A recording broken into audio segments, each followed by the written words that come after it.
Sit down, relax. We'll be here for a while. You know, I said today that we just got back, as you know, we came from Mobile, Alabama 2 weeks ago. We had 31,000 people. 31,000!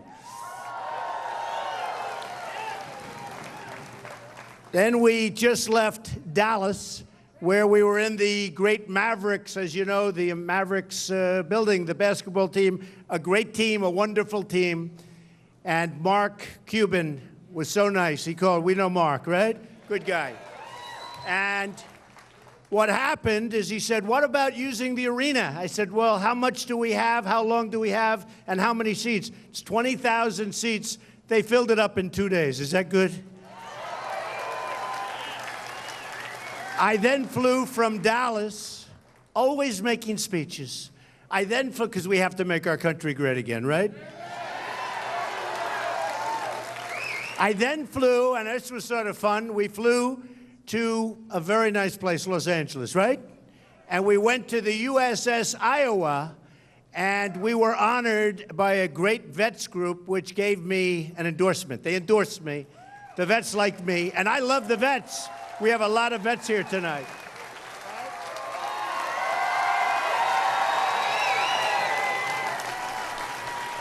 We have a lot of vets, but the vets on the USS Iowa, that is some ship, by the way. They don't build them like that anymore, but they endorsed me. And then I flew, as you know, last night. We had a little thing called a debate at the Reagan Library, and it was sort of an amazing thing. We had an incredible time. Thank you. Thank you. That was some evening. Now, I'll tell you the problem with evening. It did so well that CNN said, let's make it an hour longer. Can you believe this? That debate was 3 hours. It felt like more than that. Now, why did they do that? For the young children here, because we have to teach them to be entrepreneurs. They did it because they wanted more revenue coming from the commercials, right? Isn't that terrible? Terrible. I think it's terrible. And the money should have gone to the vets, right? Right?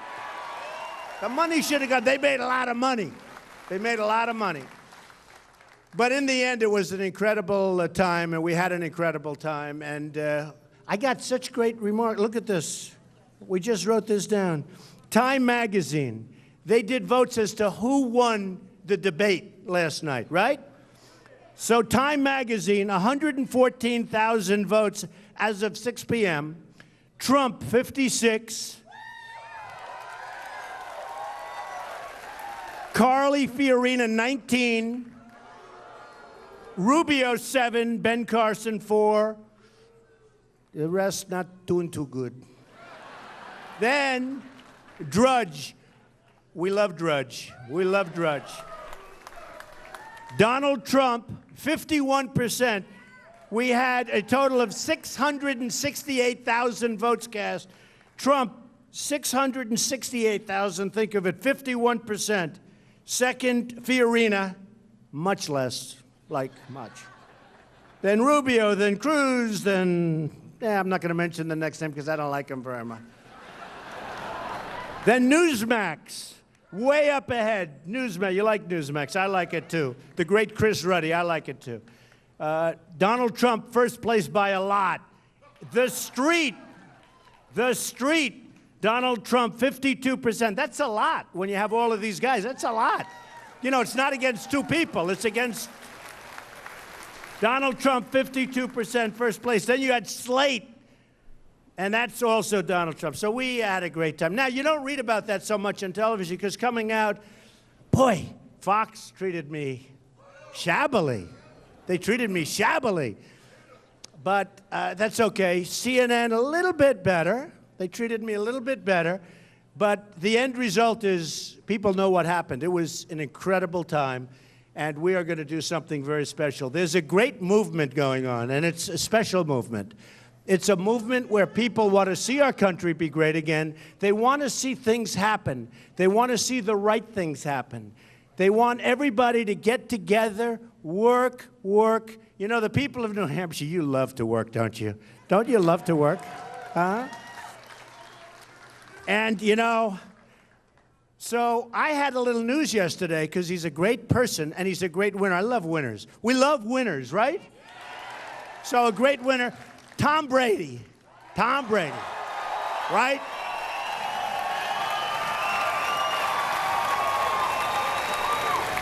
So Tom is this incredible guy, total champion, and didn't even want to tell me about it. He endorsed me yesterday, right? Everybody up here knows that. That's good. When you get Tom, you're getting a champ, and he's a great champ. And we have some others, I won't mention them now, but I want to tell you, we have so many people that are endorsing, and so many really, you know, it's very interesting. Coach Ditka in Chicago, and people that I don't even know are just coming out in favor of Trump because they want to see the right thing happen. When CNN did its poll recently, they had a couple of different categories. One was leadership. In leadership, I win like forget it. Not even a contest. So much higher than everybody else, like 2 or 3, I don't know. You got all these cameras going, they can tell you. But leadership, way through. The other one is a little thing called the economy and jobs. Nobody close. The only thing they didn't love was my personality. Can you believe it? And I actually, no, it's the only thing. So here's what happened. So we went to Dallas, we went to Mobile, Alabama, we went to the USS Iowa, making speeches all over the place. Then we had the debate last night, which was exciting. And I said, you know what we're going to do tonight? No speech. Let's do question and answer. Do you want?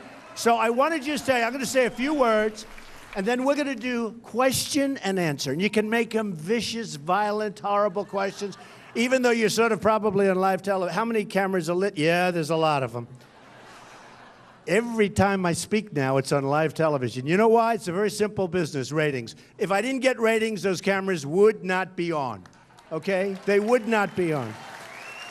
So when you ask your question, remember you're on live television. So here's what we're going to do.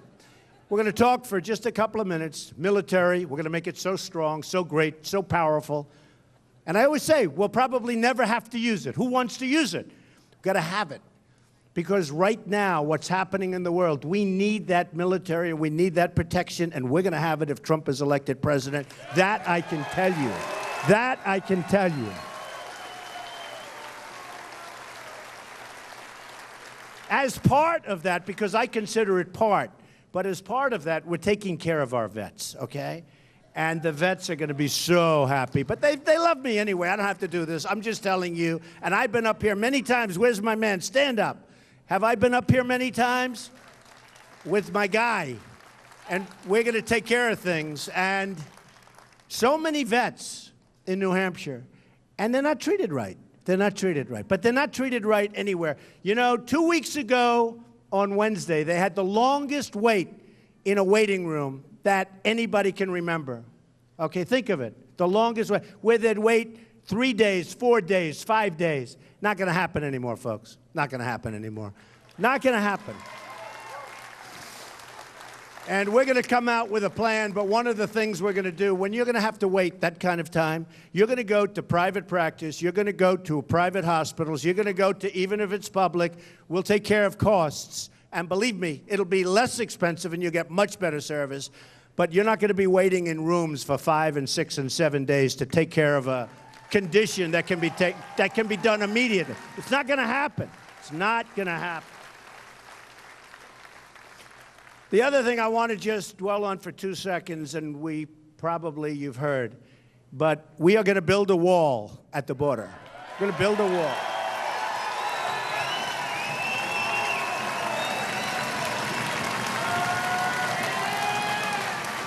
And people are going to come into this country, but they're going to come in legally. They're going to be legal. They're going to come in legally into our country. So when I announced, as you know, a couple of months ago, I've been a politician for almost 3 months. Can you believe this? I never thought in a million years I'd be a politician. I know. That's the hard part. That's true. But we're running this time, and this time's going to be incredible. And by the way, You look not just at the New Hampshire poll that I told you about, 40%, but you look at all the polls. It's absolutely incredible what we're doing and what we're doing really together. So immigration, and I've been saying it, and the politicians all talk, no action, although we have a lot of how many politicians are in this room? Raise your hand, because these guys are great, fabulous people. These are fabulous people right here. Stand up. It's my guy. He's been with me from the beginning, right? So he's, what? Okay, how about elected officials? How many elected officials? Stand up. All right, these are all fabulous people, especially you. So we are going to do something, and when the wall gets built, I've been saying Mexico is going to pay for it. Now, I love Mexico, and I love the Mexican people.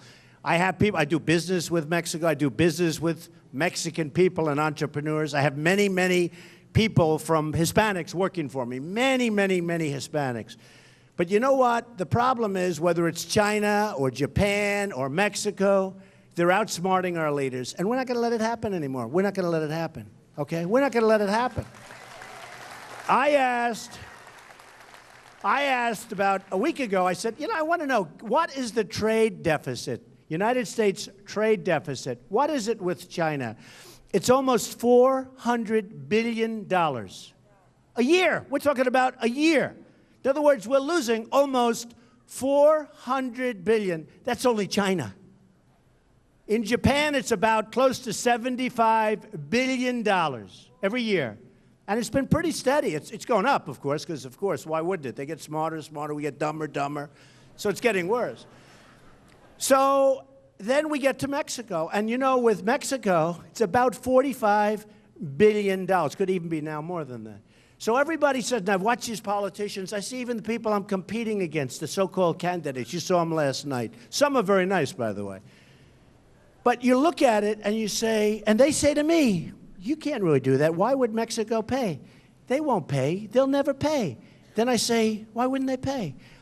They owe us, and just think of it. We send hundreds and hundreds of millions of dollars into Mexico. You have a huge problem at the border where the cartels, the drug cartels, pour in with drugs, pour out with money. So they come in, not a good deal. We're not making a good deal there.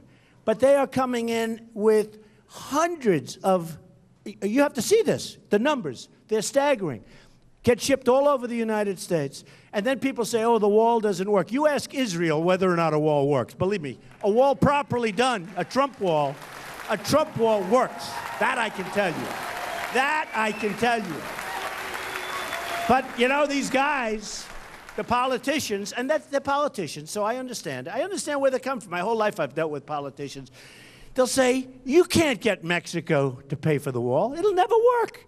And I say, why? Well, it just doesn't work. Why would they do that? I say, why would they do it? Because we're losing almost $50 billion. Think of it. $50 billion a year on trade. Why wouldn't they do it? It's peanuts. They say it's going to cost 10 or 12. But that's for people that never built anything. These are people that have no idea. You'll do it for much less. The difference is it'll be bigger and better and stronger. And people aren't going to Home Depot and buying a ladder and walking right off. Not this wall. Not this wall. And by the way, this wall is going to have a big, beautiful open gate.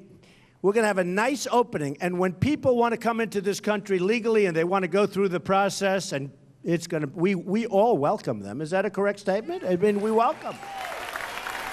And when someone goes to Harvard and they're number one in their class, or Stanford, or the Wharton School of Finance, or Yale, or any of them, and they do great, and then we throw them right out, and they go back to a country, and they try and compete, and they do very successfully. We want to keep those people. We want to keep people of talent. We want people of great talent. So we've got a plan in terms of illegal immigration. And remember this, when I first announced, and this was an incredible 2 weeks, believe me, Rush Limbaugh said, I have never seen anybody receive more incoming, a word I never heard before. Incoming means really bad press. I mean, it was incoming. But he said, I've never seen anything like it. And then he doubled down. I doubled down, and it's true. And he said, nobody would have done that, because I knew the problem. I knew what was happening. And we have tremendous crime, whether it's Kate in San Francisco, whether it's Jamil in Los Angeles, whether it's the woman 2 weeks ago who was killed in California, a 66-year-old veteran who was raped and sodomized and killed, unbelievable, by an illegal immigrant. And it's just not going to happen anymore, folks. You know, it's not going to happen anymore. We're going to have a border. And we're going to get the gang members out of here fast. You know, you got a lot of gang members that are illegal immigrants. You go to Chicago and different places. You got a lot of these are tough dudes. We're going to get them out of here so fast your head will spin, all right? Your head will spin. So I'm really honored by the crowd, and we're going to have some fun now, because instead of making a speech, which I've been doing over and over and over, I want to take questions. Don't we like that, right? Okay. All right, let's start with this group right over here. Come on. Okay, this man, I like this guy. I'm from White Plains. Amen. Okay. We have a problem in this country. It's called Muslims. We know our current president is one. Right. You know he's not even an American. We need this birth question. certificates, This man. But anyway, we have training camps growing where they want to kill us. Mm-hmm.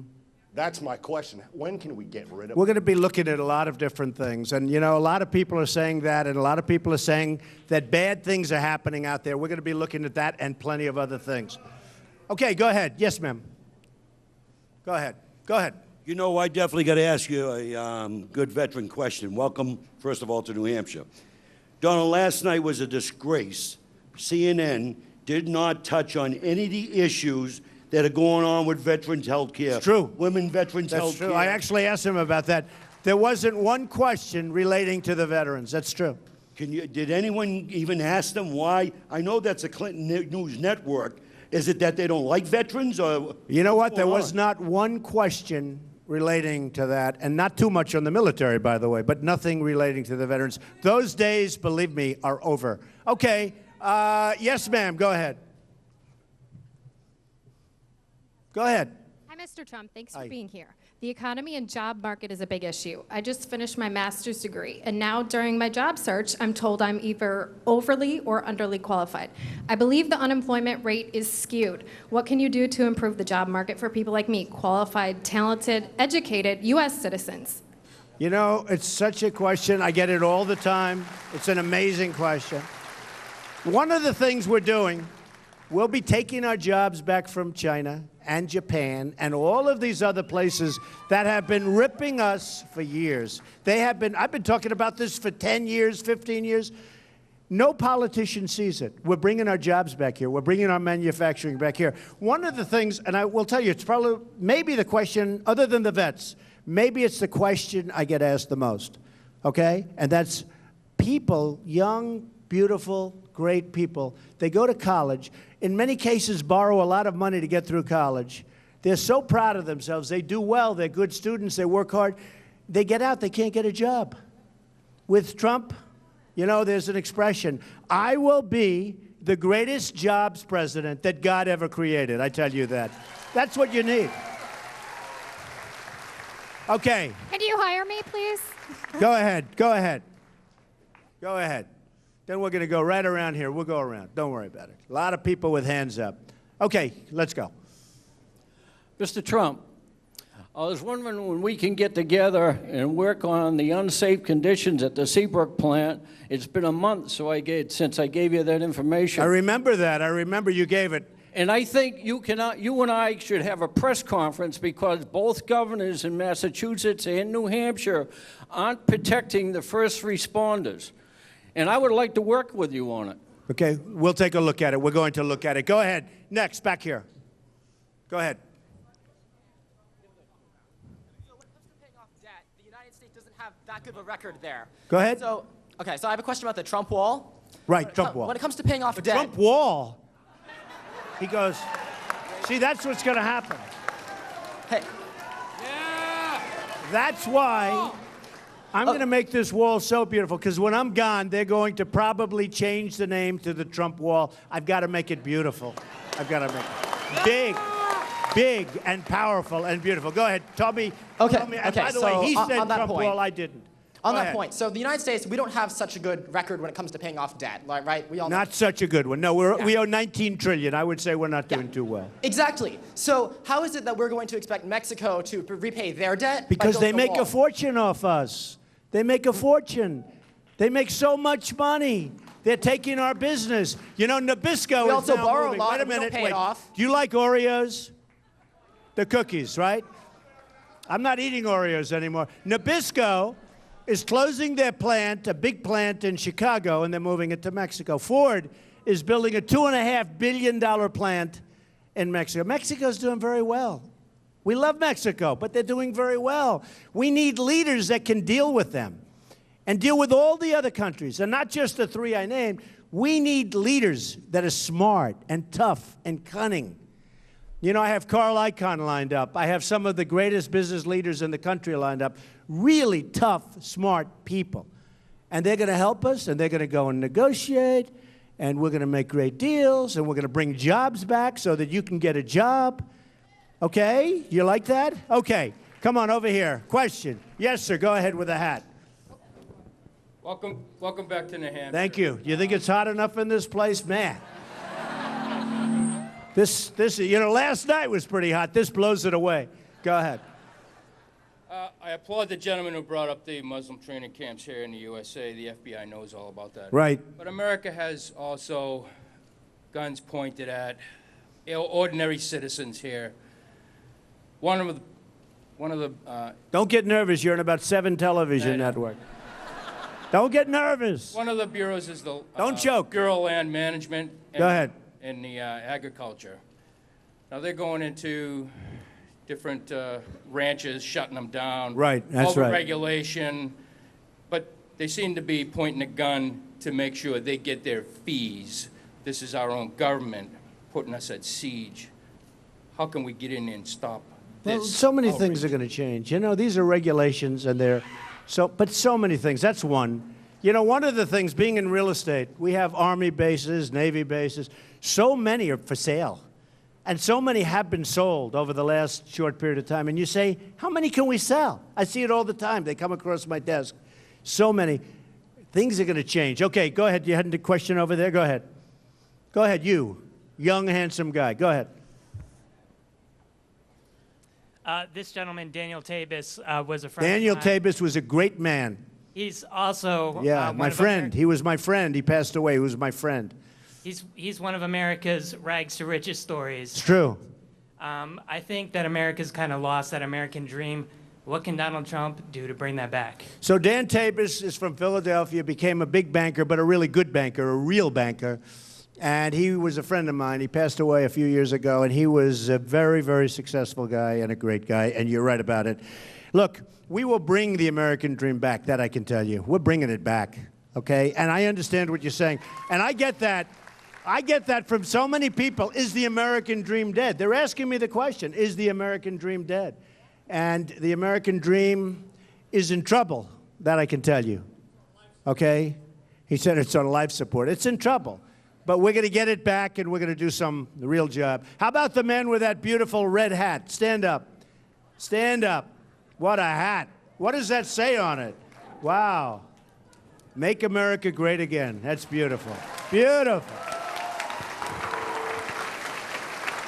Mr. Trump, can you please explain your position on the Second Amendment? Want to say what? On the Second Amendment? Second Amendment, all for it. You need the protection. You know, we had a incident in New York, which was very interesting. The 2 prisoners 6 months ago, 7 months ago, that escaped from a maximum security prison, real beauty in New York, they escaped. And they went up, and people were really scared. These were killers and tough cookies. And a man and a wife were in the home, and the wife was totally anti-gun. She hated that the husband had guns. And the guy was pro. He was a big Second Amendment guy. He was pro. And all of a sudden, they're waiting, and these 2 tough cookies, tough guys, bad guys, are somewhere around their home within a little bit. And she all of a sudden now is totally pro because she felt she was so happy that her husband had guns. And they had the gun on the table and the gun they were carrying. And you know what? They never had to use it. They never had to use it. Because remember, only the bad guys use it. But they were secure. And now she's bigger than the husband in terms of wanting that. So I think that's pretty much what you want to hear. No, 100% pro Second Amendment. Yes, sir, go ahead. Go ahead. Mr. Trump, I'm a veteran of both Iraq and Afghanistan, and I've seen... Good. Wow. Good shape. Thanks. Were you hurt at all? Were you wounded ever? Were you ever wounded? You look good. An IED blast and a couple ground incidents. Well, you look great. Go ahead. Thank you. I've seen a lot of human suffering, both on the Iraqi side and the Afghani side. What, if anything, should the U.S. be doing for the humanitarian crisis that's happening in Syria right now? Well, look, you have a crisis that's massive. And I'm getting that question a lot as of about 2 weeks ago, where you have hundreds of thousands of people. But you know, there comes a point, and we all have to have heart, and I think I have as big a heart as anybody, but there comes a point where this country has to say we have to get our own act together. We have to do it. The other thing is, when you're looking at ISIS and all of the problems that are being caused over there, you say to yourself, well, what happens if a lot of these people are Al-Qaeda, ISIS? You know, you could have 15 different things occurring. You don't know. They don't know anything about them. Now, with all of that being said, Europe, they got to help themselves. Every once in a while, they're going to have to help. Can't always be the United States. We have our bridges, our roads, our tunnels. We have problems here. We owe so much money. You know, we owe Japan $1.4 trillion. Think of it. They sell cars by the thousands. They come off, I saw boats 2 weeks ago in Los Angeles. Thousands of cars all over the place. We owe them money. How do you do that? They're selling to us. We owe them money. Very simple. We have people that aren't very smart. China, we owe them the same amount of money, 1.4. Now it's up, $1.4 trillion. We got to straighten out our own country.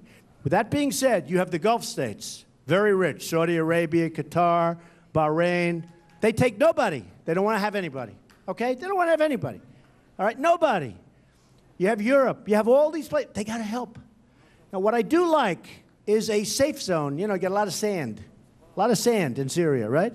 I do like the concept of a safe zone where you put them there, you build it out, you have security, you create a little bit of an environment maybe until they can ultimately go back to their homes, which most of them really want to do. They're great people.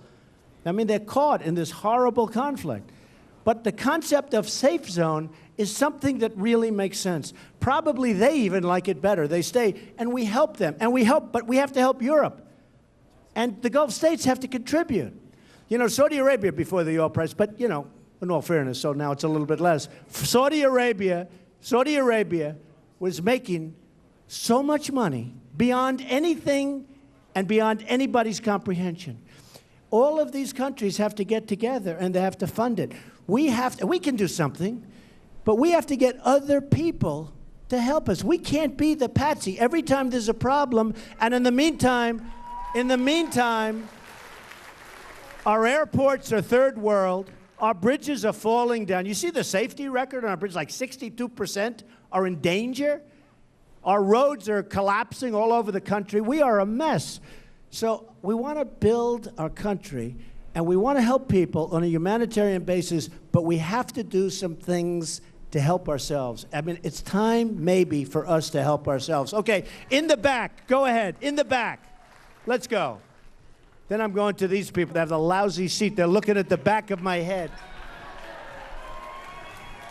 But they see that it's real. That's okay. Hello, Mr. Trump. Okay, go ahead. Give me a question. Do you plan to visit with the Pope when he comes into Philadelphia? Well, the Pope believes in global warming. You do know that, right? Hey, in this room, it's so hot in here, maybe I'll start to believe it myself. This room is hot. This room was not designed, the air conditioning was not designed for this many people. No, I like the Pope. A lot of personality. Good man. Good man. Yes, ma'am. Go ahead. Go ahead. Okay. My name is Helena Sorensen, and I have a house here in Hampton. Good. I've worked very hard all my life. Good. My parents came over during the Berlin airlift in March of 1950. When they landed, they both had to work in the mills. My father became a carpenter, put us through school, and here we are, working hard, getting Social Security, but my problem is that the people that are coming over here, they're landing on the shore, they have no problem going in, they get food stamps, they get housing, they get electric, they get all of this, and it's coming from our Social Security money. I know. And we're getting nothing, nothing. She's getting more and more excited. Look at that. And Carly Figurina. You're right. Carly Figurina, I watched well, her I tell- debate I tell yesterday. people. She put our company, Lucent Technology, Go ahead. in the ground. Carly Fiorina. were What? forced to Say it again, retire. because people might as well hear it. I mean, people have to learn. I thought I'd wait a couple of days before I expose her business failure, but honestly, it's so ridiculous. Go ahead, tell me. Our stock, I invested in my stock. I worked for the company for 37 years. And that was I was Lucent. forced to retire. Lucent. Yes, Lucent. And headed up by who? Well, Carly. That's right. Okay, That Carly. was before Hewlett-Packard. Before Hewlett-Packard, I was buying stock to put into my retirement at $87 a share. When I was forced to retire almost 15, 16 years ago, my stock wasn't worth 25 cents. I lost almost $500,000. That's what I planned on retiring, and I got nothing. Yeah. Well, you know, the Carly thing is sort of amazing because a lot of people don't get it. Because Lucent was a disaster, you know. Yes. Lucent was a company that she ran prior to Hewlett-Packard. When she bought Compaq, she was heading up Hewlett-Packard for a while, a little while, very short while, and then made the decision to buy Compaq Computer, I guess. And people that worked there said that company was such a great company until she got involved and until she went out and she made this horrible acquisition. And it just has destroyed the company, Hewlett-Packard. In fact, yesterday on the front page of the Wall Street Journal, big story, main story, that Hewlett-Packard, that they're dropping about, what, 30,000 jobs now. They're still recovering. They may never, who knows if they're ever going to recover. But, and then everyone's saying she made a good speech yesterday. I don't know. I don't get it. I don't get it. I don't get it. But at some point, people are going to see, and I think it's going to be a very big roadblock, you know. Now, when you look at Trump, okay, Trump, I built an unbelievable company, tremendous net worth, which I don't want to talk about other than to say it's the kind of mentality you need in this country, at least for a period of time. At least. And you know, as a businessman, I helped Democrats, I helped Republicans, I helped whoever because I did everything. I used all of the laws of the land. I'd buy a company, I'd throw it into a chapter, I'd chapter it, you bankrupt it, you beat the hell out of the banks. That's like I was a businessman. I have to do that. And by the way, you have many people in my position where they do the same thing, but nobody talks about it. I mean, I'll give you a list of names. In fact, we're writing up the biggest business leaders in the country have all done the same thing. And nobody ever talks about it. But I've done great. And that's the kind of thinking you're going to have to need. And you know what? We'll make it rich again. We'll make it fantastic again. I'll leave. And then you know what's going to happen? Somebody else can blow it. But we have to save our country. So with Carly, she did a terrible job at Lucent. She did a terrible, terrible, terrible job at Hewlett-Packard. Terrible job. Stories have been written that are legendary. The head of the Yale Business School, Jeffrey Sonnenberg, you know who he is, right? Right? He wrote a story that was so brutal. And I mean, people are going to have to read this. They're going to have to read it. I just don't see how she can get over that hurdle. In addition to which, she cut thousands and thousands of jobs, and they're still cutting them. And bottom line, you know what? She made a horrible purchase because the Compaq purchase was a disaster. She made a horrible purchase. But a lot of people don't know, before Hewlett, you had Lucent. And Lucent probably was just as bad, if not worse, relatively. Okay, yes. Hi, Mr. Trump. I have not a question, but I just want you to know about the nightmares that I have. ISIS beheading Rochester's young Foley. I'm having horrible visions of people I know and, you know, everyone being loaded up into boxcars, you know, like another Holocaust. I just want you to know about that. You're welcome.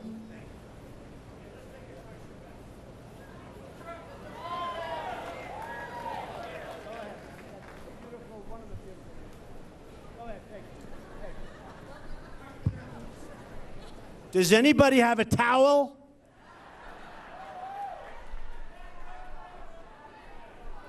You know, I've lost a lot of weight. The good thing is running for president, believe it or not, every room we have is packed, and nobody has enough air conditioning because of that. And I'm losing a lot of weight, so it's not so bad. Go ahead. Go ahead, darling. Okay, here's the question. No, it's not. When will we meet your first lady? That sounds good.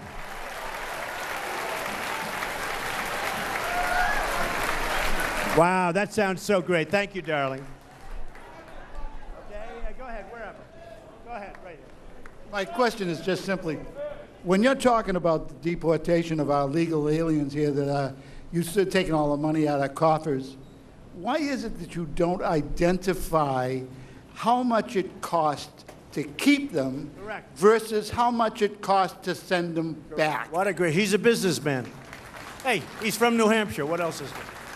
So it's such a good point. And I made it last night, but people don't want to hear it. They don't want to hear it. To keep, we spend really, I would say, $200 billion a year. Okay? $200 billion a year on illegal immigration. I think the number is much higher than that. To get the bad ones out, to do the wall is peanuts. By the way, peanuts. You know, I tell the story all the time. The Great Wall of China, 13,000 miles long. Against our southern border, it's 2,000, of which you really need 1,000, because you have a lot of natural barriers and a lot of other things, frankly. But you need 1,000. So they say, oh, you can't do it. And yet 2,000 years ago, they had no problem. 2,000 years ago. He brings up such a great point. We have a cost of, I believe it's in excess, and we have numbers that go from $175 billion a year to $250, $260. The fact is, nobody knows. Nobody even knows how many illegals we have here. Because, you know, we've been hearing for years, 11, 11, 11, never moves, right? It's always 11. Give me a break. So it might be much more than that. But we're a country of laws. We're a country of borders. We have to secure our border, and we're going to clean it up. We're going to make our country so strong and so wonderful and so great. Okay, okay. And you're right. You're right. There's a huge offsetting cost, which, by the way, will really help out. Okay. What's your favorite? What's your favorite? 1 Timothy 3. Say it. 1 and 7. Okay, it is noble to see governors of overseer. However, he who does to be above reproach, sober-minded, unquarrelsome, only marry once, and not a great lover of honey. Oh, boy. Am I in trouble? Am I in trouble? Am I in trouble? Okay, go ahead. Yes. Yes, sir. Thank you, man. Thank you, thank you. Go ahead.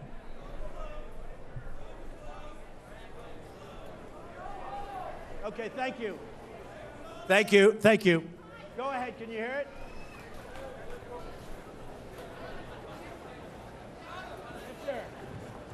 Okay, I'm sorry. Go ahead. Donald, my question is this. If you're elected president, one of the things that's been happening over the last several decades is our congressmen and our senators voting themselves huge pay raises and other benefits. If they are elected for one term, they get a lifetime pension, they get medical, they don't have to join Obamacare. If you're elected, sir. In fact, they don't have to use Obamacare. Isn't that incredible? That's correct.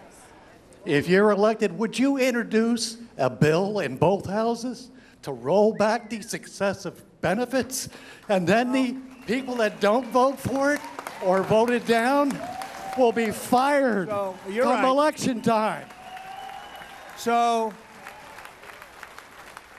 the first thing I'm going to do is tell you that if I'm elected president, I'm accepting no salary, okay? That's not a big deal for me, but never. The next thing is, when these guys go to Congress, as per your question, when they go to Congress, a couple of things happen. First of all, they get benefits that nobody else can even think about, okay? And they don't like to talk about it. But we'll work on that. We have bigger problems than that because that's peanuts in the relative scale of how this country is being hurt. But we're going to work on that very hard. But I will tell you this. We will have a system that is going to be fair to everybody. One of the things I'm doing that really has gotten a lot of praise, I'm self-funding. I'm not getting tens of millions of dollars, hundreds of millions of dollars. And, you know, it's very unnatural. No, it's very unnatural for me. In many ways, I feel foolish because people come up, they want to give you lots of money. Lobbyists, special interests, donors, they want to, and I keep turning them down. I'm the only one, I believe, out of all the people running. Look, I talk about the hedge fund guys. They're going to have to pay. We're lowering taxes in this country for corporations, for the middle income. You're going to love me. We're lowering taxes. We're going to simplify. We're going to lower. We're coming out in 3 or 4 weeks with an amazing plan. But we're lowering taxes in our country. But the hedge fund guys and others, the hedge fund guys are going to have to pay up.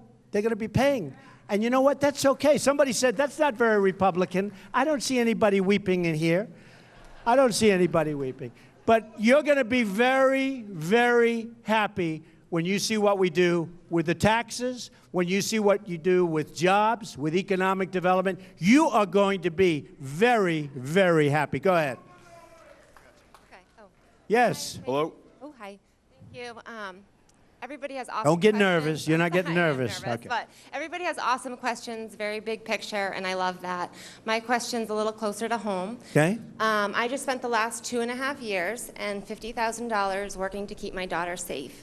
Wow. So my question to you is, and the result could have been better, under your leadership and authority, do you think that's going to trickle down all the way to the state level and our court systems to help families like mine not have to endure what I went through? Did you say safe, to keep them safe? Safe. What are you doing? What are you doing? Well, it's over now, but it's over now. Wow. Family court system is broken. So my question is... I see, yeah, it is. Very much so here. Yeah, I hear it is. The whole court system is broken, by the way. Not just family court. You look at what happened with Justice Roberts, where he approved Obamacare twice. Okay? I mean, you're talking about more than local. Right. The answer is yes. I do think that should be a local situation. I'll give you an example. Jeb Bush loves Common Core. He loves Common Core. Meaning, no, think of it. I do like that being local. I want to see local people teaching your kids. I want people from New Hampshire, from Iowa, from South Carolina. I want to see local people taking care of your children's education and working instead of people from Washington that in many cases could not care less. So think of it. Jeb Bush, and just to use him as an example, because there's other guys that are actually ahead of him in the polls by a lot. But Jeb Bush is totally in favor and strongly in favor of Common Core, right? And he's weak on immigration. How can you have him? You can't have him. You can't have him. So I don't think he's going to do too well in New Hampshire or Iowa or anywhere else. Okay, go ahead. Mr. Trump. Okay, so go ahead. You go first. How you doing, Mr. Trump? Thanks for coming. My question is, we all know the gap between the rich and poor in this country is getting bigger and bigger.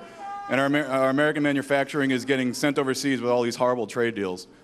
How do you plan on bringing back American manufacturing jobs? And would you repeal NAFTA? And how do you feel about the TPP deal?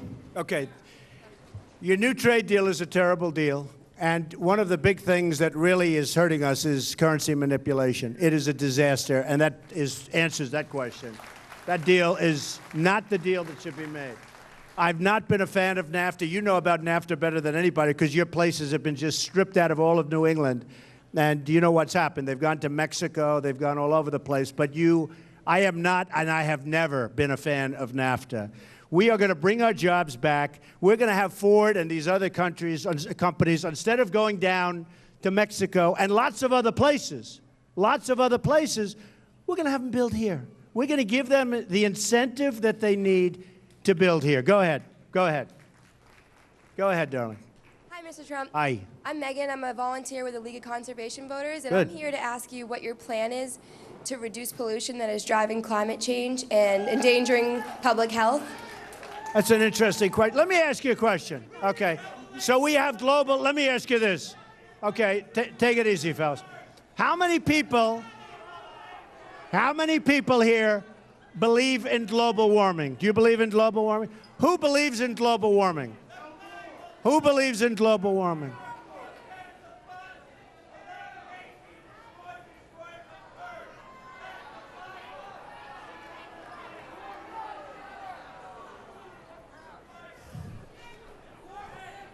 Who believes in global warming? Raise your hand. Wow. Not much, huh? Do you have your hand up? Little? No? No. Nobody? One person? Well, sir, that's Well, because it's of a the very Trump interesting. rally. You believe, right? You believe? Okay. People here don't believe. Okay, because we're of the going to do Trump two more questions. Two more questions. Let's go. Go ahead. Right here. Right here. Excuse me. Go ahead. Just last week, one of the other candidates said that he thought the BRAC, the base realignment and closure system, was good because it kept workers on their toes. Do you believe that the way to make people more efficient is to threaten to take away their jobs, our military, and those who support our military? And you're saying that's what's happening, right? Yeah, no, I know that. I heard that. I heard that yesterday, actually. Not a good situation. Okay, one more question. One more. Make it a good one. Make it a good one. Go ahead, ma'am. Right here. Right here. You, go ahead. Go ahead. Give her the mic. Give her the mic. Go ahead. Make it a good one. Otherwise, we'll have to do one more. I would like to know what your plans are on Social Security. We're going to save Social Security. We're going to save it. We're going to save Social Security. That was your deal, right? We are going to save Social Security. We are going to make life for the vets better than it's ever been in this country. We are going to build up the military. We're going to end, terminate, repeal Obamacare and replace it with something really, really great that works. That works. Ladies and gentlemen, thank you very much. It was great. Thank you. Thank you. Thank you. Thank you, man. Thank you.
I'm the leading state sponsor of terrorism.